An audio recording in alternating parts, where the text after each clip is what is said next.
Hey, thanks for calling right on time here. In fact, a couple minutes early. Have you always been early? Nope.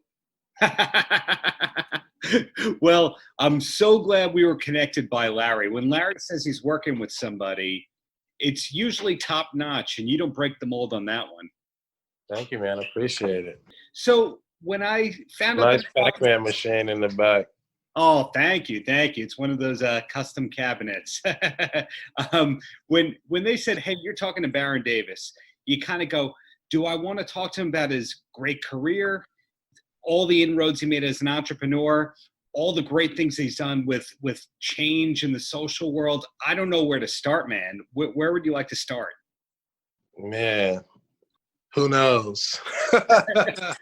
And wherever this conversation goes, I think, for me, I'm just trying to be, pride myself on being a listener, pride myself on being a dot connector, challenge myself to be a problem solver and solution based, challenge myself to think ahead of things. And so, I learned that from basketball, and I translated that into business. I translated that into the way that I wanted to lead and live my life by example.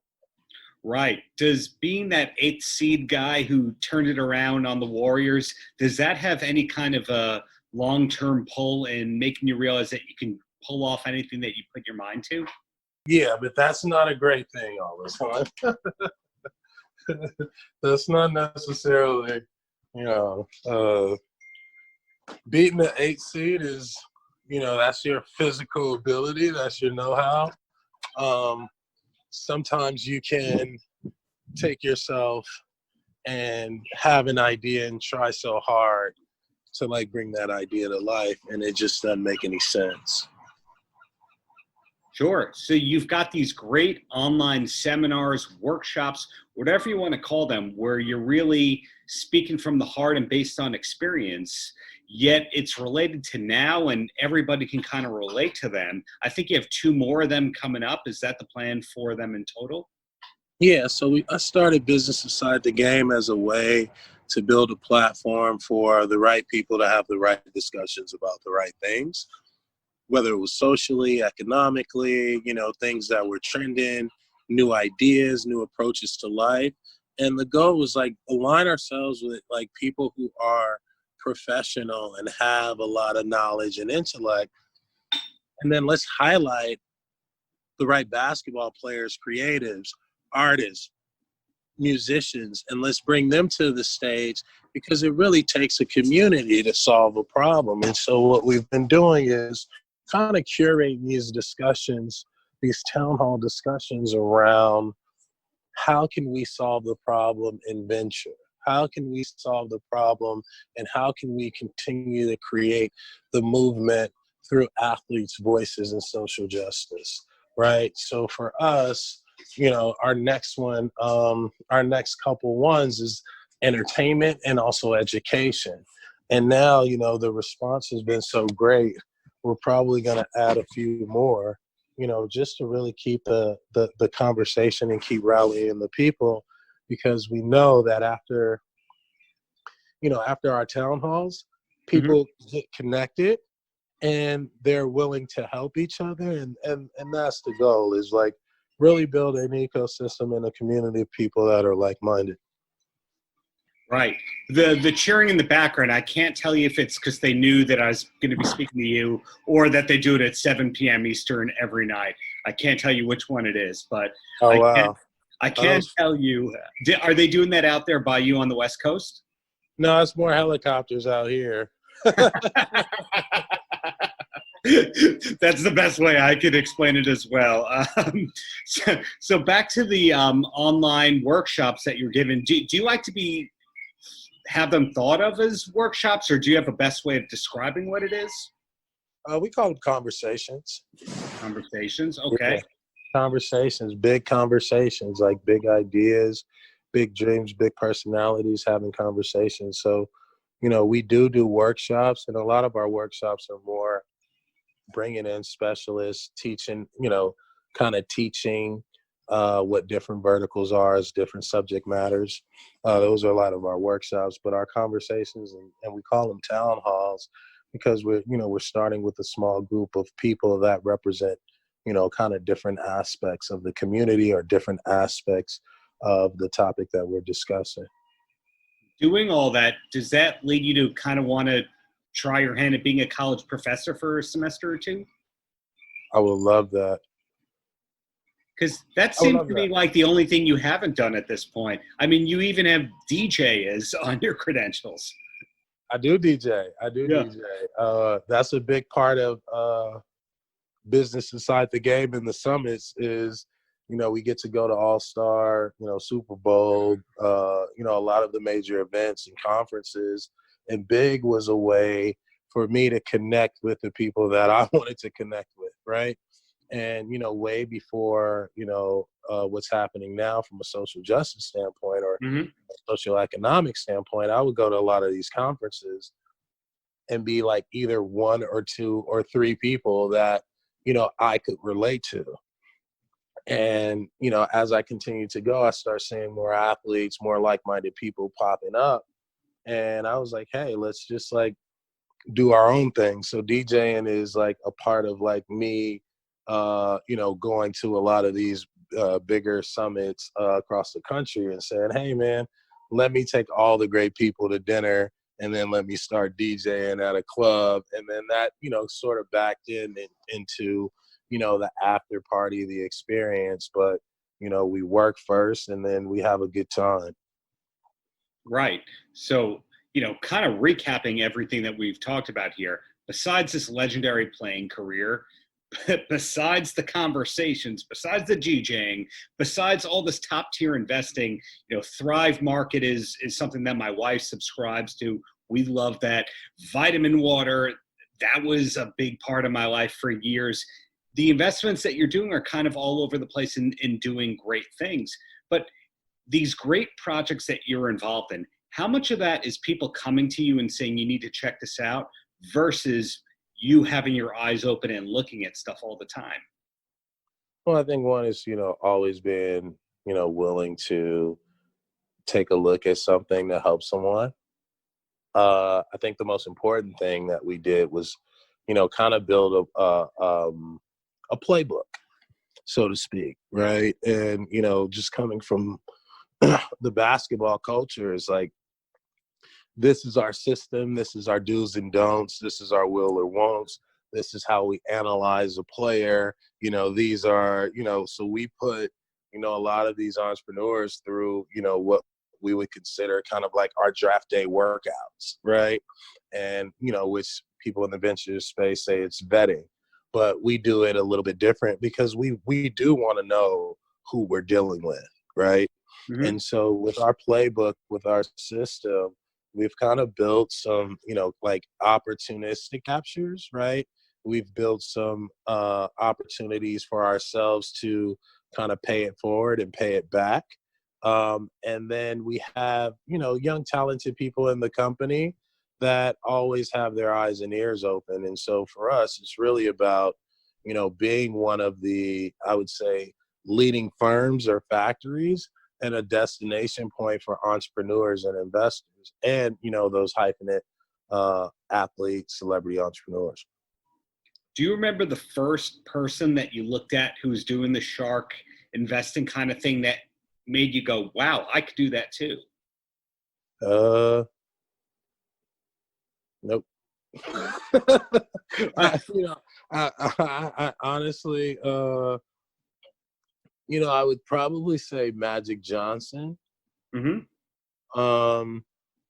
But when I was 21, I didn't, I knew Magic had like 24-hour fitness and Starbucks, things like that. But when I was 21, I kind of fell into the vitamin water deal as like my first time, representing myself is taking an opportunity and, negotiating and doing some biz dev to get myself, equity and the opportunity to invest. So I think for me, it was kind of like a learning process. And then from that, that was back in, I think, 2000, 2001.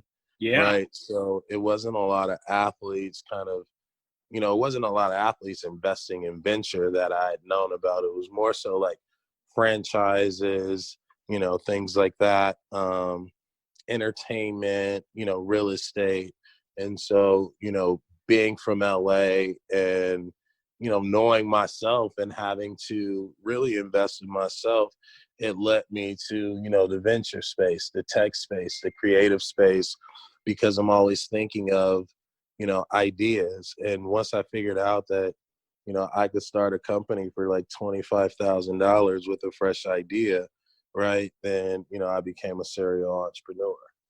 That's somebody that's so diversified, not just with all these investments you got going on. You have to talk about basketball every day, whether or not you like it. You also, as we talked about, are making a difference with the conversations that you're having and related ventures and all that. How much of your day is kind of planned with a to-do list versus just waking up and seeing what comes to you? A lot of the days are structured, because I like spending time with my kids. So, Thursdays is a certain day, Wednesdays is content day, Fridays is like creative content, reading all the ideas, digesting. Late night on the weekend is not spent going out. It's spent probably like reading the script or, talking to some talent about, a show that we want to collaborate on. So, I pretty much work almost 6 days a week, but I love it. And, I do get to enjoy time with my kids.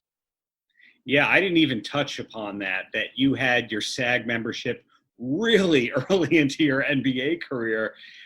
And it sounds like I'm just, peppering you with compliments here, but it really comes from a point of admiration where a lot of people would find success in one field and then spend the rest of their life on that. And that's not Right. the case with you.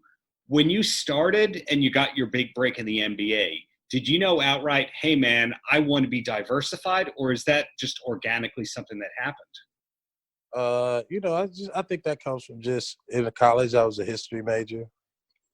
And so when you look at, I went to UCLA, Jackie Robinson is, to me, one of the greatest beings of our times. Sure. Kareem Abdul-Jabbar was there, right? And I took a class on Paul Robeson, and I saw like his diversity, his range, and I was sitting in class, and I was like, well, why can't I be more like that? Nobody's chosen to, kind of be in that lane, multidimensional, and like, just create, work on things that you can create to share, to bring people together. And so Paul Robeson was somebody that I kind of always admired for his diversity in sports, his diversity in, and, as a creator or a creative, and, just overall talent, right? And that's kind of like, I didn't want to be like Mike. I knew I couldn't be like Mike, so I had to be more realistic and pick, who I wanted to be. Right. And the Larry I mentioned before, publicist extraordinaire, a lot of the people that he's given me over the years, people like Danny Trejo and Eric Dickerson, people have diverse investments and ventures and all that kind of thing. A lot of them in the food space as well. Are you involved in the food world or restaurants? No, I am not personally involved in any restaurants. I am involved in an investor in the coffee space. Mm-hmm. I'm an investor in a kids snack company, which is all organic. I don't know. I would have to ask what other kind of food category. Oh, I'm really an investment that I love is called Every Table. Every Table. And Every Table is almost like a subsidized food bank, a healthy food bank. So it's a retail pop-up space right where you would have a McDonald's or a Burger King. And it's basically a food kitchen that supplies healthy meals at, a subsidized price depending on, the economic density of that neighborhood. I can't find one thing to say, man, Barron got that wrong. Oh, man. It's just positive thing after positive thing between the actual things you're promoting and the work ethic behind them. You've stumped me. This does not happen very often. Is there any facet or project that I haven't touched upon that we should be talking about and throwing in here, by the way? Well, I always like to talk about, Slick, which is our platform, sports, lifestyle, and culture. And that was built, as a platform where legends live on and insider content for the insiders. So it was looking at basketball as this new version of Hollywood and allowing these athletes, not just basketball, but in athletes, to talk about who they were and be hyphenate. So we're building a platform and a studio to create, short form premium content that comes from, the culture's perspective. And with that, it'll be a bunch of podcasts and podcast shows, things like that. So I look forward to, the launch of that and announcing that pretty soon. And just super excited about, my job and my role in the company. And I think I have the best job because all I get to do is like recruit talent and come up with ideas for shows and negotiate deals. So, I feel like, when it comes to that, like I'm good at negotiating, being fair, and also like putting the onus on the athlete to like grow their chops and grow their position, right? So it's not that, for me, it's just I want to be, almost like a learning tool, right? An experience tool. So the next wave of athletes can, be those director, producers, actors, investors. Well, two quick questions, and then you are a free man. And the first one's going to come from absolutely nowhere. And it's when you play, or if you play an NBA 2K team game, what team do you choose? Lakers. Ha! Or Modern Atlanta. Lakers. Or Atlanta. Or Boston. Point guards. Golden State, of course. But Golden State is cheating. You know what I mean? It's cheating. I'm too good. I'm not even that good, but I'm too good with Golden State. I can never beat the Golden State team in 2K20, so I don't blame you. So the last question is, any last words for the kids? One, I love kids. We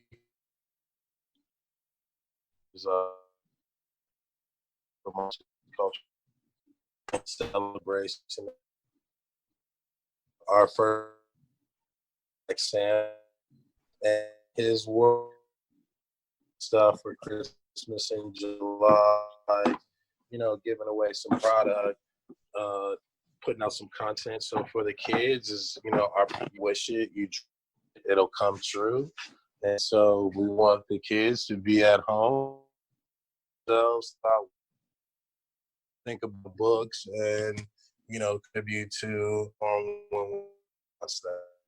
I couldn't have said it any better, man. Thank you so much for your time, and really just keep up all the greatness you're doing, and hope to see you live in something soon. I don't know what it is, if it's DJing, if it's on TV in New York, whatever it is, Barron. Thank you so much for your time. Thank you. I appreciate it, man. Thanks for having me, Darren. Thanks. Take care now.